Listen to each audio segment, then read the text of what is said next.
Assalamualaikum warahmatullahi wabarakatuh. Alhamdulillahirrabbilalamin. Wassalatu wassalamu ala asrafil anbiya'i wal mursalin wa ala alihi wa sahbihi wasallam ajma'in.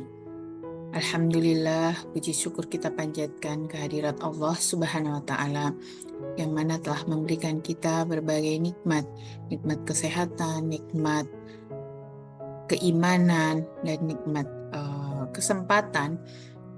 Sehingga pada video kali ini saya akan membahas terkait dengan hal-hal yang perlu kita fokuskan ketika hendak mengubah kehidupan. Selawat beriring salam tak lupa kita hadiahkan kepada Nabi besar Muhammad SAW yang sangat kita harapkan syafaatnya, dan mudah-mudahan selalu kita jadikan sebagai pedoman junjungan kita, sebagai panutan kita dalam kehidupan sehari-hari. Alhamdulillah, pada kali ini saya akan menyampaikan terkait dengan video yang kedua untuk tugas pada Life Coach Academy. Materi ini sebenarnya disampaikan pada sesi ke-16 dari akademi yang dilaksanakan, namun akan saya sampaikan pada video yang kedua kali ini, yaitu terkait dengan hal-hal atau fokus-fokus yang harus kita perhatikan ketika kita ingin mengubah hidup. Baik, mengubah hidup dalam hal ini perlu kita perhatikan dulu, karena semua orang pasti berkeinginan dan berharap agar bisa mengubah kehidupannya menjadi lebih baik dari kehidupan sebelumnya. Artinya, hal yang menjadi titik perbandingan adalah dengan kehidupan kita sebelumnya, bukan dengan perbandingan-perbandingan yang selama ini mungkin dilakukan, artinya misalnya membandingkan dengan orang lain atau membandingkan dengan pencapaian yang dimiliki orang lain atau dengan hal-hal lainnya. Tapi yang harus menjadi perubahan adalah perubahan kehidupan menjadi lebih baik dari yang sebelumnya. Jadi ada 7 fokus yang harus diperhatikan saat kita hendak menjadikan diri lebih baik dari sebelumnya. Yang pertama adalah the only way out is in. Jadi jalan keluar itu ada di dalam. Jadi fokus ini adalah fokus ke dalam diri. Artinya ketika kita mencoba untuk memperbaiki kehidupan kita, hal yang pertama harus kita perhatikan adalah kita fokus ke dalam diri sendiri. Ke dalam diri sendiri artinya seperti apa? Mungkin bisa jadi kita muhasabah gitu ya.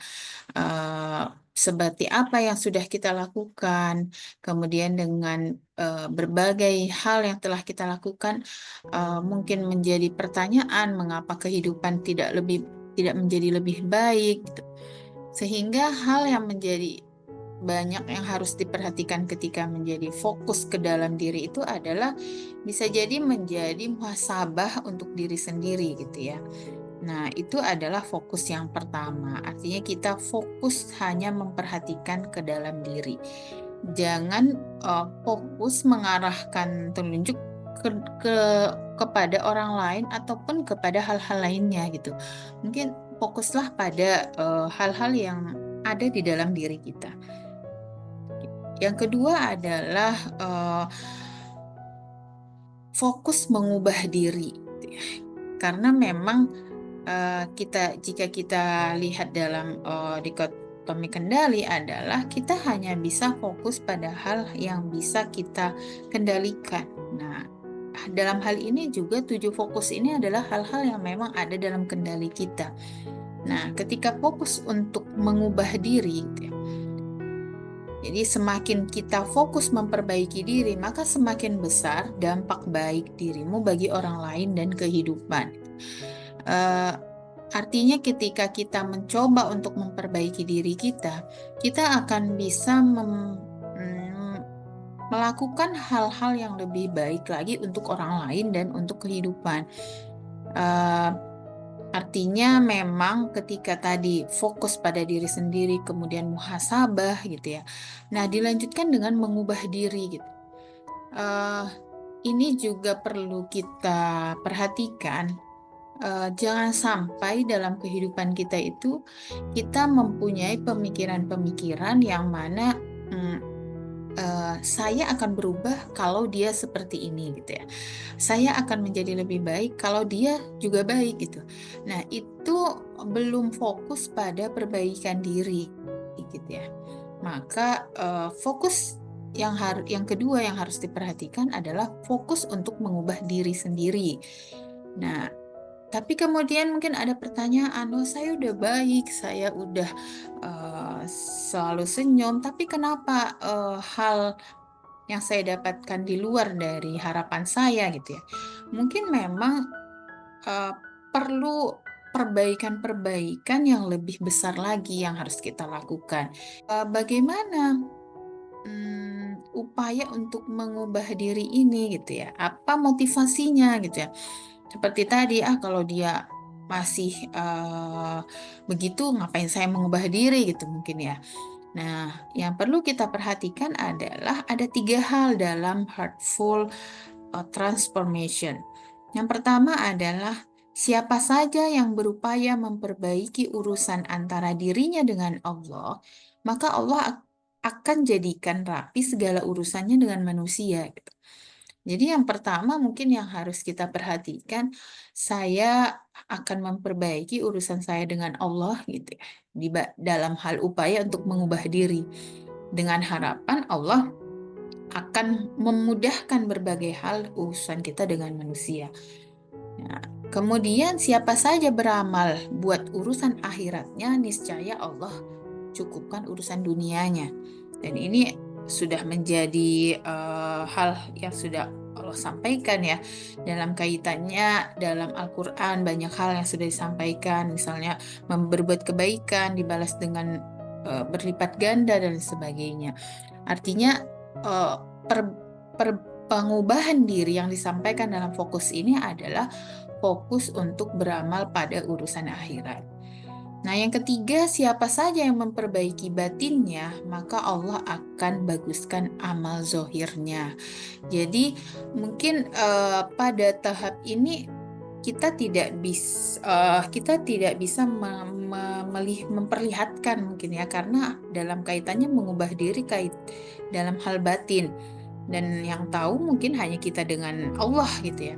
Tapi memang proses memperbaiki batin itu adalah proses pergolakan yang terjadi dalam diri sendiri, yang mana memang ketika kita mulai, kita harus memang siap untuk melihat diri kita yang sebenarnya seperti apa gitu ya dalam batinnya. Pergolakan-pergolakan apa yang terjadi dalam batin kita gitu ya. Kemudian denial-denial apa mungkin yang terjadi di dalam di dalam batin yang itu mungkin bisa menimbulkan banyak gejolak gitu ya. Yang artinya kadang ketika kita tidak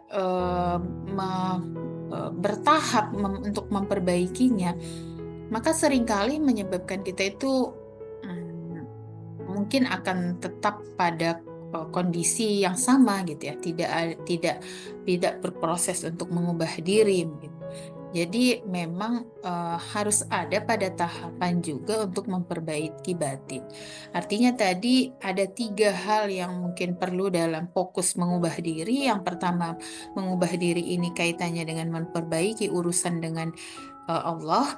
Kemudian beramal, memperbanyak amal dalam kaitannya dengan urusan akhirat, dan memperbaiki kondisi batin. Nah, fokus yang ketiga adalah hal-hal yang bisa diubah, ubahlah sepenuh hati. Jadi hal-hal yang memang kita bisa ubah ya diubah dengan sepenuh hati. Tapi untuk hal yang tidak bisa diubah, terimalah sepenuh hati. Nah, selain dua hal itu adalah sebab penyakit jiwa. Kalau misalnya dibalik nih, untuk hal yang tidak bisa diubah, ya udah kerja keras bisa diubah. Ya, mungkin pernah dengar, kalau dia bisa, kamu juga pasti bisa gitu ya. Misalnya ada hal-hal yang seperti itu. Ya, pada hal ini kita fokus pada hal yang ada dalam kendali kita. Jadi, apa yang bisa kita ubah, apa yang ada dalam kendali kita, itulah yang kita ubah dengan sepenuh hati. Sedangkan untuk hal-hal yang di luar kendali kita, terimalah dengan sepenuh hati. Ya. Di luar daripada itu adalah sebab penyakit jiwa. Misalnya ada orang yang mungkin hal yang bisa dia ubah tapi tidak diperbaiki gitu ya, tidak diubah. Uh, Ya itu bisa jadi penyakit jiwa gitu ya. Atau sebaliknya, sudah bukan dalam kendali tapi mau diubah gitu ya. Bersusah payah untuk mengubahnya. Ya, tidak akan bisa gitu ya. Dan itu bisa menyebabkan penyakit jiwa. Nah, jadi fokus yang ketiga ini adalah fokus yang pada hal-hal yang dalam kendali. Nah, hal mungkin bisa menjadi perhatian kita, yaitu pada hal-hal yang tidak bisa diubah, berdamailah gitu. Jadi berdamai itu menerima sesuatu yang tidak bisa diubah. Itu berdamai. Sebagai contoh misalnya, dilahirkan sebagai laki-laki, dilahirkan sebagai perempuan, ya berdamai dengan itu gitu. Karena itu mau seperti apapun tidak akan bisa diubah gitu ya.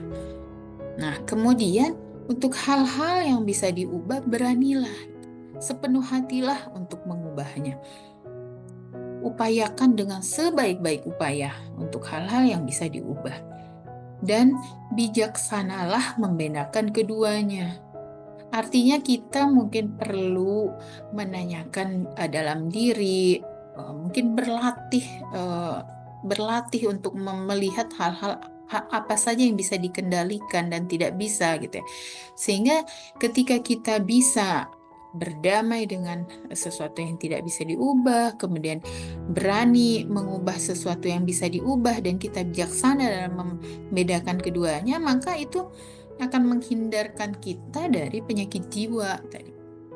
Karena di luar daripada dua hal itu adalah penyebab sakit jiwa ya. Jadi mungkin itulah yang menjadi fokus ketiga, adalah fokus pada hal yang ada dalam kendali diri sendiri. Fokus yang keempat adalah fokus di sini kini. Karena setiap momen itu hanya terjadi satu kali seumur hidup. Ya, momen misalnya kita menjadi seorang istri, hari ini akan hanya terjadi hari ini saja gitu. Besok juga akan kita nggak tahu gitu ya. Jadi nikmati dengan sepenuh hati hal-hal yang terjadi di sini dan saat ini gitu. Nah, ini yang harus kita fokuskan. Nah, sekarang itu kan banyak ya fokus-fokus yang membuat kita itu malah jadi beban batin gitu. Ada yang fokus dengan masa lalu. Kenapa saya dulu tidak seperti ini? Kenapa saya dulu begitu? Kenapa saya begini? Itu fokus pada hal di masa lalu yang akhirnya dapat menimbulkan penyesalan, kesedihan yang mendalam gitu ya. Kalau kita hanya fokus dengan masa lalu gitu. Kenapa saya dulu begitu ya? Nah, muncullah kata-kata seandainya, seandainya. Itu sangat dekat dengan setan gitu ya. Ketika kita sudah mengeluarkan kata-kata seandainya. Nah, itu berarti fokus dengan masa lalu. Ada juga yang fokusnya itu ke masa depan gitu ya. Jadi kalau begini saya akan begini.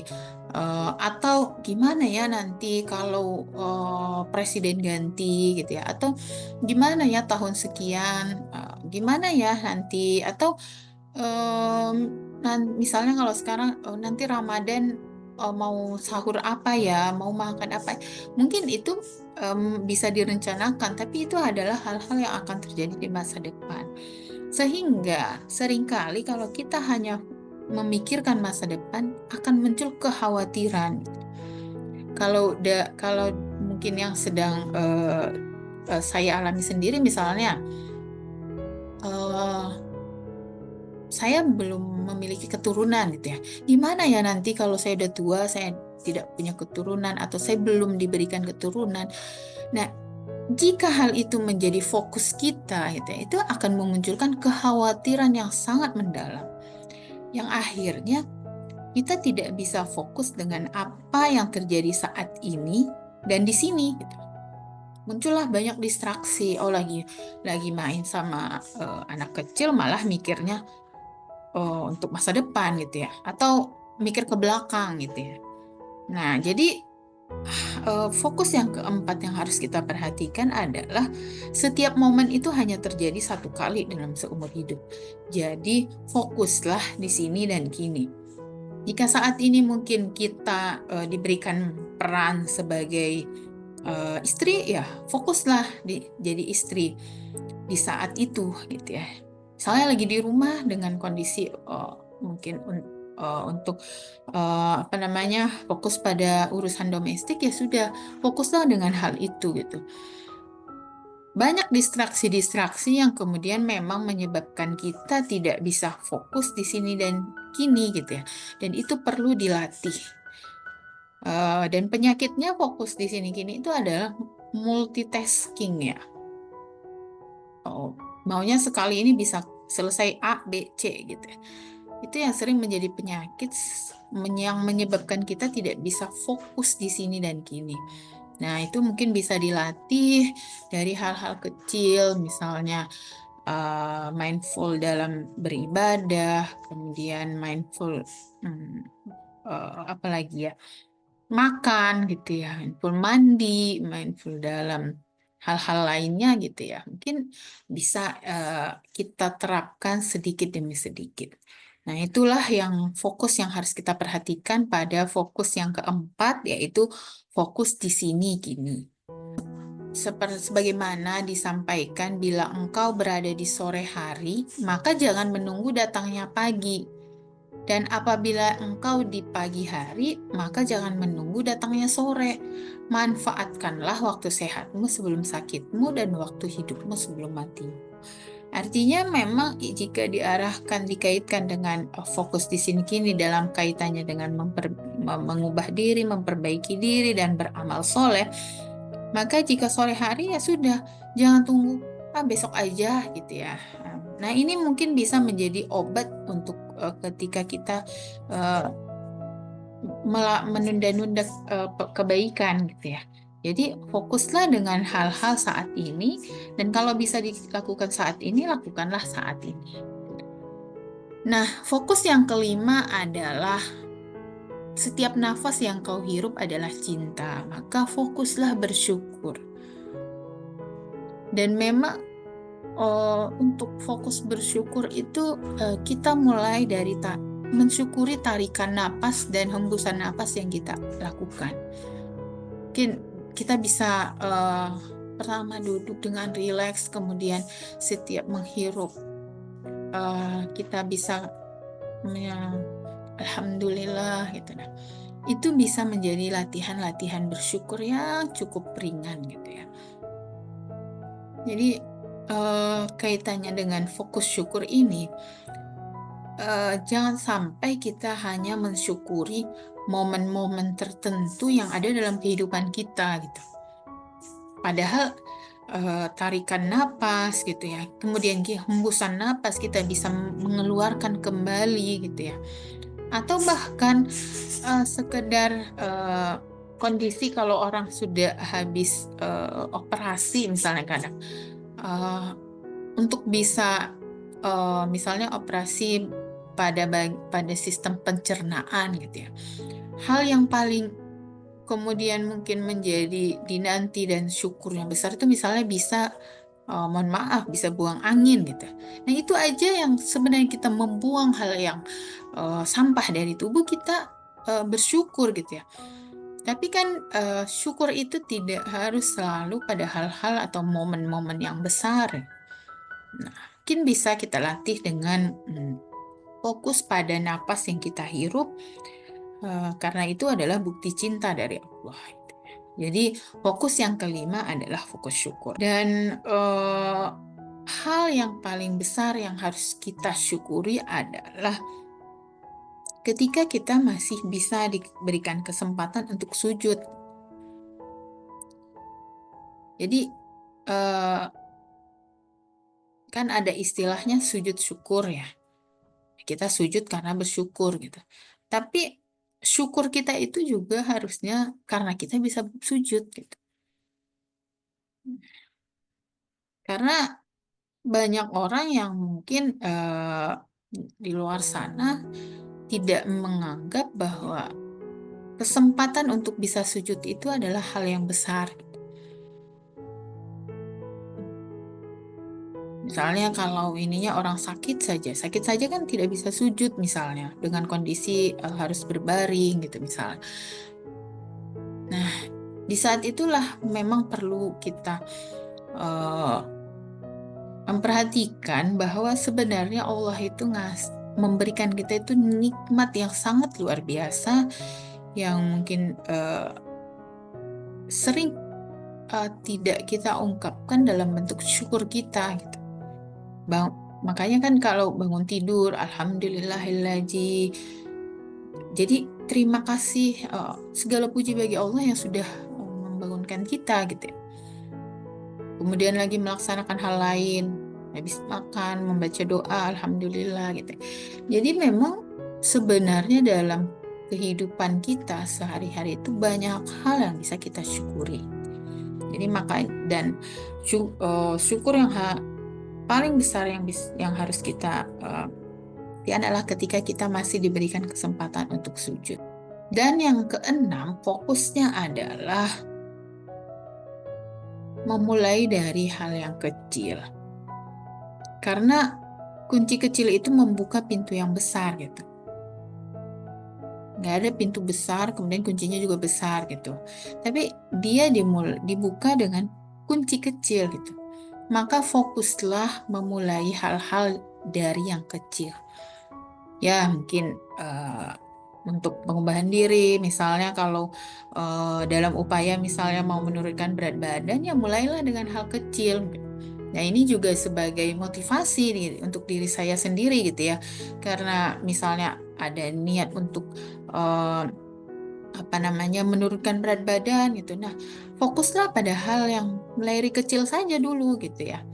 Jangan mulai langsung mau puasa sekian jam, kemudian mau olahraga ekstrim tuh. Mulailah dari hal-hal yang kecil dan konsisten.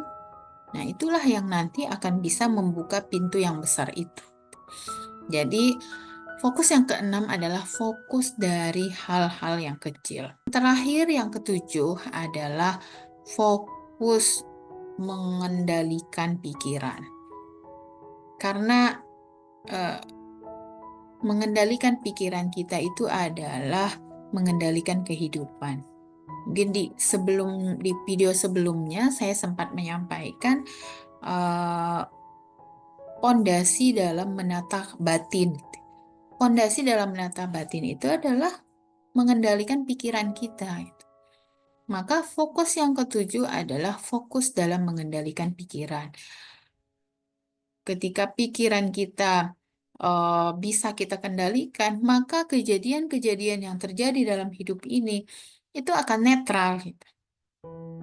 Kalau pikiran kita mohon maaf misalnya dipenuhi dengan hal-hal yang negatif, maka semua kejadian yang muncul di hadapan kita itu akan kita respon, akan kita bereaksi yang akhirnya mungkin bisa menyebabkan penyesalan-penyesalan di belakang. Maka fokus yang terakhir harus kita perhatikan adalah fokus mengontrol pikiran. Nah, mungkin bisa relate juga dengan materi sebelumnya itu terkait dengan pondasi-pondasi. Yang pertama terkait dengan mengendalikan pikiran, yang kemudian juga kaitannya nanti untuk juga memperbaiki perasaan, yang akhirnya nanti perbaikan perasaan muncullah perbaikan perilaku, yang akhirnya hasilnya juga bisa lebih baik gitu ya. Maka jika ingin mengendalikan hidup, memperbaiki hidup, mengubah diri, kendalikan pikiran. Itulah 7 fokus yang harus kita perhatikan ketika kita ingin mengubah diri dan mengubah kehidupan. Jadi tidak fokus kepada hal-hal lainnya gitu ya. Jadi 7 fokus yang mengubah ke hidup, yaitu yang pertama, fokus ke dalam, artinya bisa menjadi jalan untuk muhasabah diri, dan nantinya kita akan bisa menemukan solusi-solusi dari berbagai eh, permasalahan yang hadir dalam kehidupan kita. Kemudian yang kedua, fokus mengubah diri, bukan mengubah siapapun dalam kehidupan ini gitu ya. Fokus untuk mengubah diri. Kemudian dalam mengubah diri ini kita fokus pada memperbaiki hubungan dengan Allah, memperbaiki atau memperbanyak amal terkait urusan akhirat, dan memperbaiki batin. Yang ketiga adalah fokus pada hal-hal yang dalam kendali, karena hal yang di luar kendali kita itu adalah berdamailah gitu. Hal-hal yang ada di luar kendali kita bukan hal yang wajib kita, bukan menjadi kewajiban atau tanggung jawab kita, dan itu berdamailah ya dengan kondisi siapapun, dengan kondisi apapun. Kalau nggak bisa diubah ya sudah, berdamailah. Tapi dengan hal-hal yang bisa kita ubah, beranilah, berupayalah sekuat tenaga untuk mengubahnya. Dan bijaksanalah dalam membedakan keduanya. Kemudian fokus yang keempat adalah fokus di sini dan kini, karena setiap momen itu hanya terjadi satu kali di seumur hidup. Kemudian fokus yang kelima, fokus bersyukur, dan syukurilah hal-hal kecil dari kehidupan ini. Karena setiap syukur kita itu adalah bagian dari proses menikmati kehidupan. Yang keenam adalah fokus memulai dari hal yang kecil. Dan yang ketujuh adalah fokus pikiran.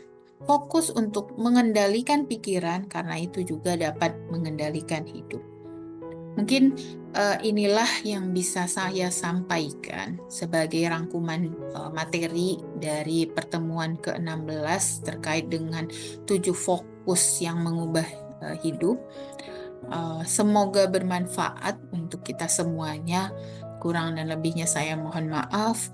Wabillahi taufiq wal hidayah. Assalamualaikum warahmatullahi wabarakatuh.